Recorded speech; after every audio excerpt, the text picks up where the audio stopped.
I'm Kelly Harrell, author, animist, and creator of the Weekly Rune. Soul Intent Arts is my soul-tending practice, and you're listening to What in the Weird, my podcast in which I talk about runes, actionable animism, soul-tending, and how all of those intersect through sacred activism on my path.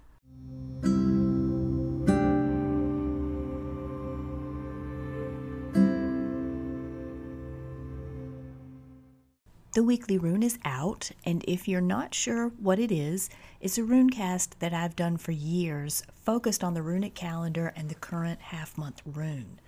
The Weekly Rune is now available in full on patreon.com. Just do a search for Kelly Harrell to find it, and you can find the archive of all past runecasts on my site, soulintentarts.com. If you're not sure what a half-month is or what the runic calendar is, listen to the early episodes of What in the Weird, or just go read the Weekly Rune. It's explained fully at the beginning of every runecast. I want to thank everyone who listens to the podcast, those who send in notes. I always enjoy hearing from you and how the runes touch your life. I also want to thank my Patreon supporters who make the sharing of my rune work through the runecast and this podcast possible with their financial support.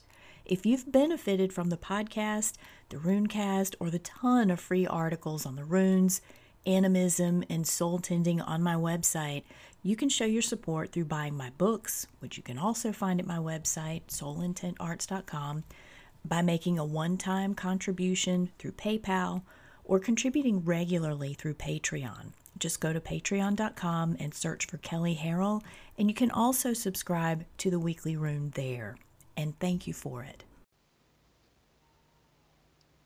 People think that Wyrdweaving is a spell that you break out for special or important occasions, or that it's something you do when you need something. But my APB on that is that thinking is wrong. There, I said it out loud. Wyrdweaving isn't something you do, first of all. It's something that you are. It's a state of mind that you're in all the time, not just on Sabbats or when the moon's in a certain phase or when you're in pain out of your mind and need a life change post-haste. Wyrdweaving is not magic in the sense of these mystical forces that we bend to needed outcomes in our lives. Of course, that depends on your definition of magic too, right? And some folks will say that's bullshit, and that's fine. I'm fine with being bullshit. I'm fine with saying really old things in a way that makes them actually relevant and livable now and doable. And I'm saying Wyrdweaving is a way of being all the time. This perspective on weird is something that I teach in my classes, and it's how I approach all of life, not just the places of my life that I wish were different. Like, we only tend to really talk about Wyrdweaving when we want change. In reality, we are weaving the tapestry of life all the time. Like right now, listening to the words that I'm saying, you are weaving your tapestry, which is a part of the bigger collective tapestry of all things. So if you think about it that way, sort of maybe kind of like component of that might be collective consciousness. If you think about this as a tapestry that we're all contributing to all the time, not just like when we happen to think about it, it makes sense that if we're unconscious about how we're contributing, what we get out of the tapestry is just whatever. There's no control, there's no checks and balances. And so if you find a way to be aware of what you're contributing to your personal tapestry, which means to the tapestry of all things, all time, then wouldn't you get better stuff out of it? So what does that mean? If Wyrdweaving is a state of being, how do you do it? How do you become aware of what you're weaving into the tapestry? I mean, that's the billion-dollar question, isn't it?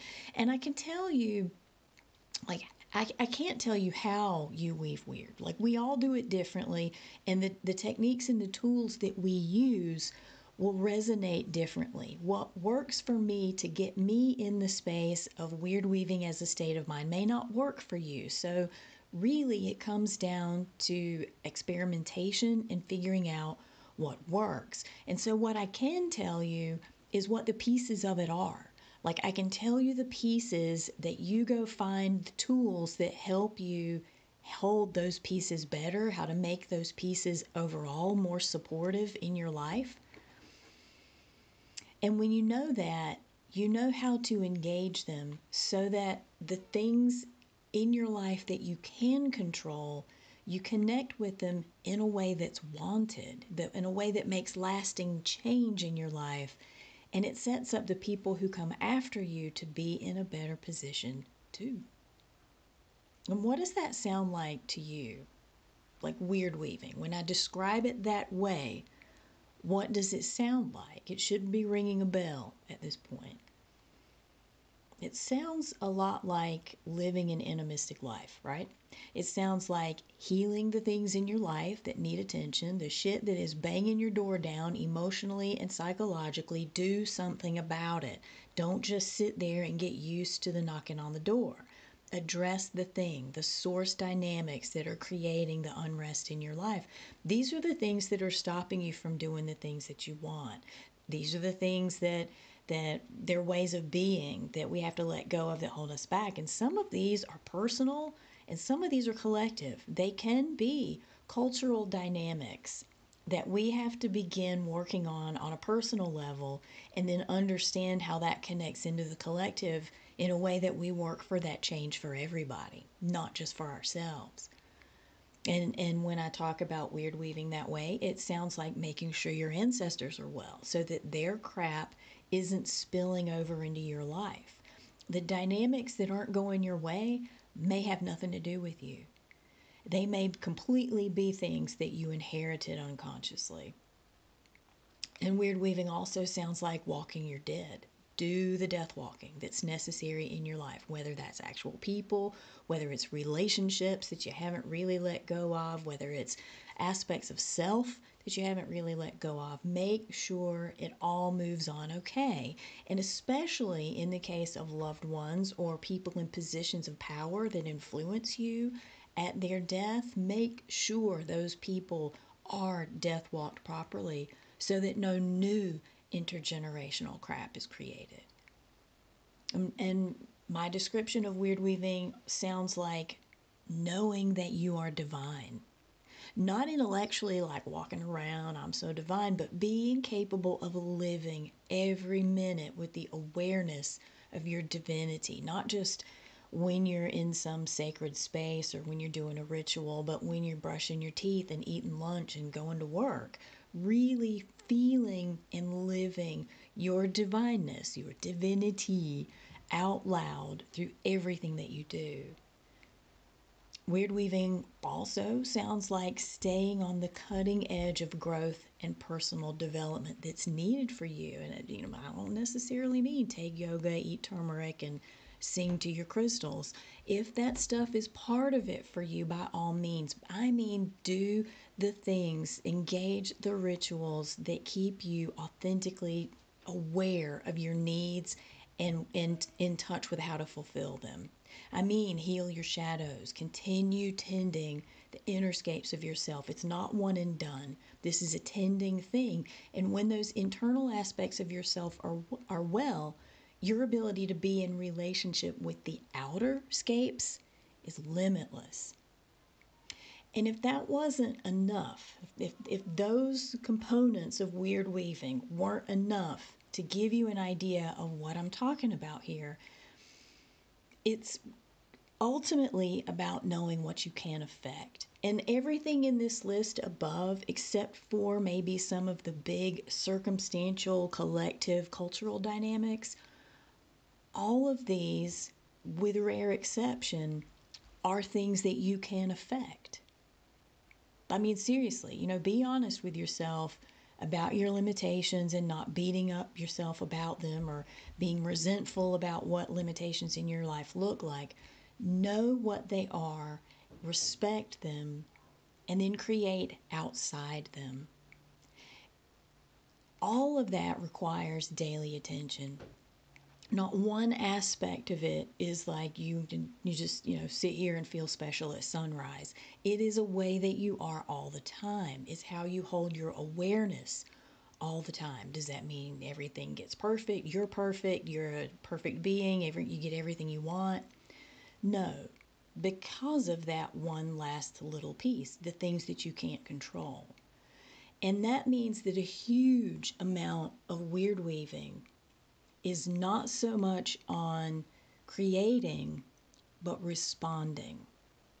How you respond to the things that go great and the things that are shitty. That's the real unknown. It's not so much the details that are beyond our knowledge, but the inner capacity of ourselves to move on when we don't know how to, when we don't know what else to do. That's the real unknown that scares the shit out of people. And if there's any magic in Wyrdweaving, it is that. It's how to look at yourself in all of your facets, see the unknown for where you go next, and still come back to this divine sense of being that you're capable of Wyrdweaving through anything. I mean, there's nothing Pollyanna or like super witch about that. It's just reality taken to a level of awareness that transcends the conversations we normally have over the dinner table. And what does this have to do with Wunjo? Well, Wunjo is now, that's the half month, and working with Wunjo in season, meaning you are working through the first et as keys for personal growth. And we've done that. Wunjo's the last rune in the first et. And so by the time you get to Wunjo, it means you have the blueprint for Wyrdweaving. I mean, that's it. You got the basics. The rest of the Elder Futhark is nuance for how to deal with what that process brings up. And yes, I am working on a class specifically around that. If you want to get more information, like be updated about what kinds of things are coming out, subscribe at Soul Intent Arts, and there you go. And I don't mean that that's all the rest of the Elder Futhark is. I would never put it down in that simplistic fashion. But pretty much one key nuance is that the rest of it helps you know how to deal with the challenges of the first et and how to take your lessons from the first et deeper. The big lesson with the first et is manifestation, not of $1 million or perfect health or your dream job, but the manifestation of yourself. Because when you realize that, when you really internalize who you are and how you see your divinity, and you get some skills and tools and emotional literacy and spiritual awareness around all that, you are the shit. That is actual joy. That is Wunjo. It's not escaping these things. It's not circumventing the things you don't like and trying to weave up some shit anyway. It's holding all of it and still seeing your own divinity. That's the highest manifestation of Wyrdweaving, and honestly, it's the first and the last step of Wyrdweaving. So, as I said, I've got some classes coming up around this, and there's another one that I will release on death walking.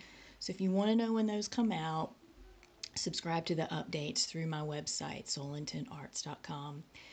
And I'm going to leave you with the Wunjo half-month affirmation from my book, Runic Book of Days. I can give others, and I can allow myself the option of joy. That's it for this episode. If you have questions or insights about working with the runes in season, or you just need a cheerleader, feel free to email me at kelly@soulintentarts.com or call in through the Anchor app, which you can download for Android or iPhone. Also, check out earlier episodes by downloading them from Google Play or iTunes and all the other podcast platforms out there.